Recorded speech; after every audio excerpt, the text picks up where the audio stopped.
नमस्कार दोस्तों, मैं हूं सुनील और आज मेरे साथ खास शख्सियत हैं अनिल पचौरिया जी, जिन्हें आप लगातार सोशल मीडिया पर देखते हैं कि वो एक्टिव रहते हैं। आज उनसे जानेंगे कि आखिर किस तरह सामाजिक परिवर्तन में आरक्षण क्यों ज़रूरी है? क्यों आरक्षण हमें मिला? आरक्षण की हमें आवश्यकता क्यों पड़ी? आरक्षण हमारे लिए ज़रूरी क्यों है? आरक्षण आखिर हमें क्यों दिया? तो हुँ, इन सारे सवालों को हम अनिल पचौरिया जी से करते हैं। तो पहला सवाल सर, क्या आज लगातार आप जी सर। देखते हैं कि आरक्षण पे विरोध किया जाता है? कल एक बड़ी महापंचायत सोशल मीडिया पे एक वीडियो वायरल हो रहा था जहां एक पीठाधीश ये कहते हैं कि आरक्षण गरीबी और अमीरी के आधार पर होना चाहिए। हुँ, आखिर आरक्षण देश में लागू क्यों किया गया था? इसका मुख्य उद्देश्य क्या था? सर बताइए। देखिए सुनील जी, आरक्षण देने का मुख्य कारण ये है कि जो सामाजिक और शैक्षणिक रूप से पिछड़े हुए हैं, उनको समाज की मुख्य धारा में लाने के लिए आरक्षण दिया गया है।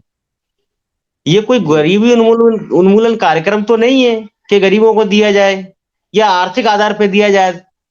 अगर आप अमीर हैं, अगर जुआ खेल-खेल के अगर आप गरीब हो गए हैं, तो इसका दोष आरक्षण तो नहीं है। और ना ही बिल्कुल। आपसे भेदभाव आर्थिक आधार पर किया जाता है। भेदभाव का आधार सामाजिक है।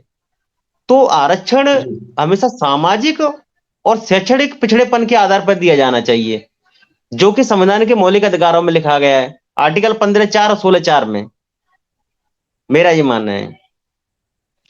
अच्छा सर, एक चीज है, आप देखते हैं लगातार कि हर बार सरकार कोई भी हो, ओबीसी के हुँ, आरक्षण की बात करती है, एससी के हुँ, आरक्षण की बात करती है, राजनीतिक आरक्षण तो लगातार बढ़ाया जाता है, ठीक है। लेकिन सामाजिक आरक्षण को लगातार खत्म कर दिया जा रहा है, प्राइवेटीकरण हुँ, को आगे लाया जा रहा है, तमाम संसाधनों को बेचा जा रहा है। तो इससे कहीं ना कहीं लग नहीं रहा है आपको कि देश में गरीबों पिछड़ों को जो आरक्षण मिल रहा था, दलितों को, पिछड़ों को, उस पर एक हुँ। बड़ा प्रहार किया जा रहा हो? देखिए, संविधान की प्रस्तावना में एक शब्द है समाजवाद। आप समाजवाद को शब्द को बेहतर समझते होंगे, समाजवाद का अर्थ क्या है? हम्म। संविधान के आर्टिकल है 37, 38, 39। ये कहते हैं, और संविधान सभा में बाकायदा जो विशेषज्ञ थे उन्होंने बहस की थी, और बुद्धिजीवियों ने निष्कर्ष निकाला कि देश है, ये देश जातिवादी देश है। अगर इस देश का हमें विकास करना है, तो हमें पब्लिक सेक्टर के रूप में इसको विकसित करना होगा। इसको प्राइवेट सेक्टर के रूप में विकसित नहीं करना, क्योंकि कास्टिज्म इतनी हावी है। तो अगर इस देश का विकास हम पब्लिक सेक्टर के रूप में करते हैं, तो सबको लाभ मिलेगा। और प्राइवेट की अवधारणा, आप पढ़े लिखे हैं, संविधान का आर्टिकल 20 पढ़े, 37 पढ़े, 38 पढ़े, 39 पढ़े। ये संविधान विरोधी है, आप कैसे भी इसको चेक कर सकते हैं, और इसका हमें विरोध करना चाहिए। दूसरी बात कि प्राइवेट सेक्टर में आरक्षण की मांग, एक तो ये मूर्खतापूर्ण है, जैसा मुझे लगता है। एक तरफ तो आप प्राइवेटाइजेशन का विरोध करते हैं, दूसरी तरफ प्राइवेट विरोध करते सेक्टर हैं। में आप रिजर्वेशन मांगते हैं, तो दो मुही बिल्कुल बात हो बिल्कुल। गई। तो इस तरह तो आपको नहीं करना चाहिए। आपको एक स्टैंड पे रहना चाहिए। हमें संविधान निर्माताओं की बात पे रहना चाहिए, बाबा साहब की बात पे रहना चाहिए कि देश का निर्माण हम पब्लिक सेक्टर के रूप में करेंगे। बिल्कुल। जी। अच्छा, आप आज आपने देखा कि जिस तरह से दोनों ही दल हुँ, ओबीसी एससी को साधने के प्रयास में लगी हुई है, कहीं ना ठीक। कहीं ये ऐसा नहीं है कि इन लोगों को ये अपने अधिकार भूल ही जाए, केवल हम उनको एक व्यक्ति को बैठा दिया जाए और इनसे अच्छा खासा वोट लिया जाए और सत्ता में जाया जाए और इनका अधिकारों का हनन किया जाए। आज भारतीय जनता पार्टी का मंत्रिमंडल बना, आपने देखा कि ओबीसी के लोगों को 12 को जिम्मेदारी दी है, जनरल के 7 हैं, एससी के 5 है, 4 हैं। इस पर भी कुछ ध्यान। सुनील जी, आपने सरकारों में, ये जो नई सरकारें बनी, उनमें आपने एक बात गौर की है कि जो मास लीडर हैं, उनको पीछे धकेला जा रहा है, और जो कठपुतली लीडर हैं, उनको कुर्सी दी जा रही है। मतलब कहा जाए कि दलित पिछड़ों के लीडर हैं, जो जो उनकी बात करने वाले हैं, उन्हें तवज्जो नहीं मिल रही है दलों में। आप कुछ भी समझे, राजनीतिक आरक्षण आपका कोई फायदा देने वाला नहीं है। अगर ये बिल्कुल। फायदा देने वाला होता तो इसको प्रति 10 साल में बढ़ाया नहीं जाता। दूसरी बात, जो राजनीतिक आरक्षण से प्रतिनिधि चुने जाते हैं, उनकी मजबूरी है कि वो उनकी विचारधारा का समर्थन करें, तो ही वो तभी वो जीत चुन के पाएंगे। जाते हैं।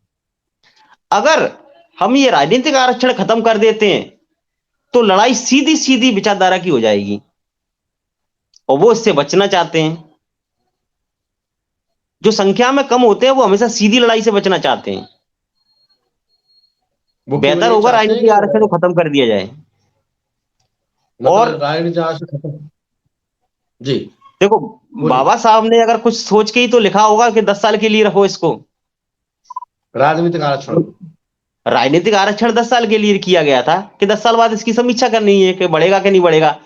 ऐसी समीक्षा उन्होंने शिक्षा और रोजगार में आरक्षण है उसके लिए क्यों नहीं कहा?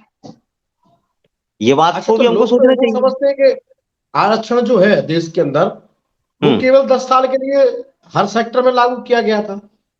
ऐसा है तो क्या? सातिर सातिर बुद्धिजीवी होते हैं, सातिर बुद्धिजीवी। वो राजनीतिक आरक्षण के लिए जो टाइम लिमिट है उसका उपयोग करके शैक्षणिक और उसको रोजगार के जो आरक्षण है उसको बदनाम करना चाहते हैं। यानी केवल राजनीतिक आरक्षण ही 10 साल के लिए था, बाकी सामाजिक और कायदा शैक्षिक का जो आर्थिक था वो जब तक था कहीं ना कहीं, जब तक बराबरी ना हो जाए, ऐसा था। सुनील जी आप सुनील जी आप आरक्षण संविधान पढ़िए, उसमें मालूम कीजिए कि वास्तव में इस बात में कितनी सच्चाई है। लोगों के कहने से क्या होता है, जो संविधान कहेगा वो माना जाएगा। बिल्कुल। सही है कि नहीं? अच्छा सर, एक और सवाल ये है कि आरक्षण क्यों जरूरी है। दूसरा एक बड़ा सवाल ये है कि जैसे जिस व्यक्ति को एक घर में आरक्षण मिल गया, ये बड़े हम्म। सवाल हैं जिन सवालों से लोगों को गुमराह किया जाता है। किसी का हम्म। बेटा आईएएस बन गया तो उसको क्या आवश्यकता है आरक्षण की? हम्म। उसको स्वयं ही छोड़ देना चाहिए या उसका आरक्षण खत्म कर देना चाहिए? आरक्षण मौलिक अधिकारों में आता है। तो एक व्यक्ति के रूप में, अगर किसी दलित अधिकारी का लड़का है, तो एक व्यक्ति के रूप में संविधान उसको जो मौलिक अधिकार देता है उनको आप कैसे छीन बिल्कुल। सकते हैं? उनको तो बिल्कुल। आप नहीं छीन सकते। और दूसरी बात, अधिकारी का बच्चा अगर अच्छे स्कूल में पढ़ रहा है तो सरकार भी तो अपने सरकारी स्कूलों में बच्चों को पढ़ा सकती है। संविधान का आर्टिकल 47 कहता है उनको खान पान की व्यवस्था करे, उनकी शिक्षा की व्यवस्था करे। वो ये थोड़ी कहती है कि सरकारी स्कूल में तो मिड डे मील खिलाओ, आप उनको प्राइवेट स्कूल से अच्छी बेहतर शिक्षा दो। तो शिक्षा और स्वास्थ्य की जिम्मेवारी किसकी है? राज्य सरकार की। अगर राज्य सरकार प्राइवेट अधिकारियों के बच्चों के समान सरकारी स्कूल के बच्चों को शिक्षा नहीं दे पा रही तो राज्य सरकार का दोष है। इसमें अधिकारी का या अधिकारी के बच्चे का कौन सा दोष है? अच्छा, देश में इस समय जो लड़ाइयां हैं आप देख रहे हैं अब लगातार कि लोकसभा का इलेक्शन आने वाला है, हम्म। तो आरक्षण की बात हो रही है, 27% ओबीसी को देने की बात हो रही है, हम्म। जातिगत जनगणना की बात हो रही है। हम्म। दोनों ही पार्टी है सत्ता में, दोनों रही, दोनों ने ठीक है। एसटी एससी ओबीसी को गुमराह किया है। तो अब जो ठीक। राजनीति आरक्षण के नाम से हो रही है वो क्या है? किस किसके संबंध में आरक्षण? ओबीसी का आरक्षण है, एससी का आरक्षण? हाँ, ओबीसी को 27% आरक्षण देने की बात हो रही है, जातिगत हाँ। जनगणना की बात हो रही है। या तो वो हम्म। कांग्रेस कर रही हो या हो भाजपा। कांग्रेस ने भी राज किया है, तब राज सत्ता में थी तो देने की कोई बात नहीं थी। भारतीय जनता पार्टी सत्ता में है तो वो तो बात करती ही नहीं है। तो आज जो देखो कांग्रेस सुनील आरक्षण की बात कर रही है देखिए सुनील जी, वो क्या है? ये राजनीतिक प्रोपेगेंडा समझा जाए इसको? हाँ, राजनीतिक प्रोपेगेंडा है। और जैसे मंडल आयोग की रिपोर्ट जब लागू की गई, बीपी सिंह ने लागू की, तो बीपी सिंह ने ये रिपोर्ट जब तक लागू नहीं की, जब तक ये सुनिश्चित नहीं कर लिया था कि सुप्रीम कोर्ट में चीफ जस्टिस रंगनाथ मिश्र को ना बना दिया जाए। और रंगनाथ मिश्र के बनने के बाद ये इंदिरा साहनी मामला, जो ओबीसी आरक्षण का मामला है, कोर्ट में गया। तो कोर्ट ने क्या किया, इंदिरा साहनी मामले में कोर्ट ने इसमें 50% की लिमिट लगा दी कि आरक्षण की सीमा 50% से ज्यादा नहीं की जा सकती। और ओबीसी के ऊपर क्रीमी लेयर लगा दी। क्रीमी लेयर मतलब कि कौन पिछड़ा है और कौन अति पिछड़ा है। अब ये देश में कौन पिछड़ा है कौन पिछड़ा नहीं है, ये संविधान का आर्टिकल 340 राष्ट्रपति अपनी अधिसूचना से जारी करेगा। सुप्रीम कोर्ट कौन होता है कि ये लगाने वाला कि कौन पिछड़ा है कौन पिछड़ा नहीं है? ये अधिकार तो राष्ट्रपति का है। लेकिन इसको करने से उनको दो लाभ हुए। पहली बात, आरक्षण की बाउंडेशन सेट कर दी, 50% से ज्यादा नहीं होगा। दूसरी बात, इसमें एक क्रीमी लेयर लगाकर ओबीसी वर्ग को दो भागों में बांट दिया, एक अपर ओबीसी एक लोअर ओबीसी, एक जिसको आरक्षण मिल रहा है एक जिसको नहीं मिल रहा है। तो जिसको आरक्षण मिल रहा है और जिसको नहीं मिल रहा, वो दोनों आपस में एक लड़ाई क्यों लड़ेंगे? बिल्कुल। जिनको नहीं मिल रहा है, जो क्रीमी लेयर से ऊपर आते हैं, वो नॉन क्रीमी लेयर की लड़ाई क्यों लड़ेंगे? आप बताइए। बिल्कुल। तो इस ऐसा करके उन्होंने मंडल आयोग की लड़ाई को हमेशा के लिए ठंडा कर दिया। कहीं ना कहीं ये आपस में लड़ाने का काम करती है। उस लड़ाई को ही खत्म कर दिया, मंडल आयोग को ही ठंडा कर दिया। अगर जातिगत जनगणना होती है तो मंडल आयोग का चिन्ह दोबारा वापस आ जाएगा। बिल्कुल। और ऐसी गलती ये कभी नहीं करेंगे। दोनों ही सरकार है। दोनों ही सरकार, केंद्र सरकार तो कांग्रेस सरकार तो पहले भी कर चुकी है। लेकिन क्या जातिगत लगता जनगणना है, तो जिस तरह से आज के दृष्टिकोण से अगर देखा जाए तो आरक्षण कितना परसेंट जरूरी है अभी लोगों के लिए, क्योंकि देश के 75 साल बाद हम बात कर रहे हैं। देखो, मुझे ऐसा लगता है कि आजादी आजादी से पहले। I don't need reservation, we need more than reservation, redistribution of resources. ये आरक्षण से हमारा काम नहीं चलने वाला। इस आरक्षण से अगर उन्नति होनी होती तो 75 साल में हो गई होती। हमें इसको अलावा भी चाहिए। हमारे पास जो मूल चीज है जमीन, वो हमारे पास जमीन नहीं है। आरक्षण के अतिरिक्त ये तो हमें चाहिए ही चाहिए। इसके सरप्लस हमें जमीन चाहिए और भी संसाधन चाहिए जिससे कि एमेंसिपेशन आसानी से हो सके। ये नाकाफी है। तो ये तो सरकार का काम है जमीन देना ना देना। तो कुछ समय पहले जमीन, दिए थे। आरक्षण क्या है? आरक्षण क्या है? ये पिछड़े लोगों को समाज की मुख्य धारा में लाने के लिए योजना है कि जिससे ये बराबरी पे आ सके। और जमीन क्या है?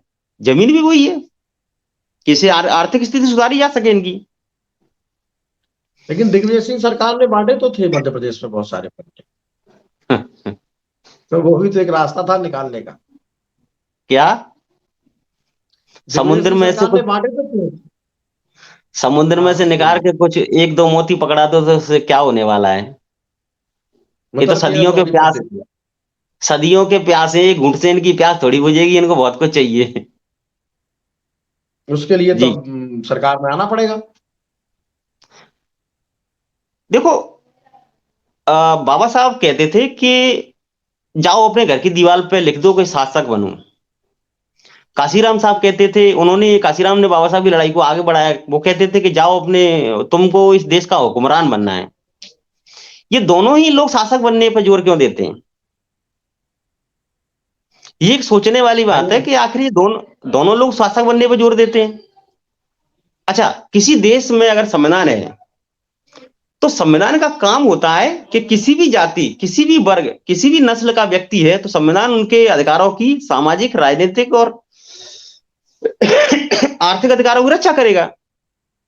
लेकिन संविधान के होते हुए भी हम शासक क्यों बनना है? अच्छा, जो जातियां शासक नहीं बन सकती उनका क्या होगा? क्योंकि बिल्कुल। बाबा साहब ये बात अच्छी तरह जानते थे कि जो संविधान है ये शासक जाति का भला करता है। बिल्कुल। और वो ये बात समझ गए थे। तो क्या लगता है, आरक्षण देश के लिए जरूरी है? अंतिम सवाल अभी।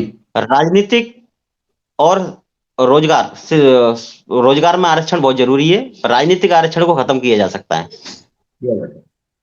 राजनीतिक चलिए आरक्षण बहुत खत्म नहीं बहुत होगा जब तक वैचारिक क्रांति नहीं होगी।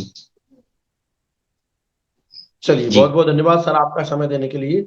इनका कहना है कि राजनीतिक आरक्षण मिले या ना मिले, लेकिन सामाजिक आर्थिक राजनीतिक अभी आरक्षण की देश में ही आवश्यकता है, और उस पर किसी भी सरकार का कोई ध्यान नहीं है। आखिर क्यों नहीं है? क्योंकि कहीं ना कहीं इनके जो लीडर है बात करने वाले हैं, उन्हें समाज से कोई लेना देना नहीं है। आज उसका खामियाजा समाज भुगत रहा है, चाहे वो एससी हो या एसटी हो या ओबीसी। जिस तरह से आज इनकी हालत है, उसका जिम्मेदार इस देश की हुक्मरान सरकार है। लेकिन फिलहाल तो ये है स्थिति, आजादी के 75 साल बाद भी ये बहुसंख्यक लोग भी आज भी तरस रहे हैं अपने अधिकारों के लिए। फिलहाल इस एपिसोड में इतना ही, मिलते हैं कल फिर नए व्यक्ति के साथ। धन्यवाद।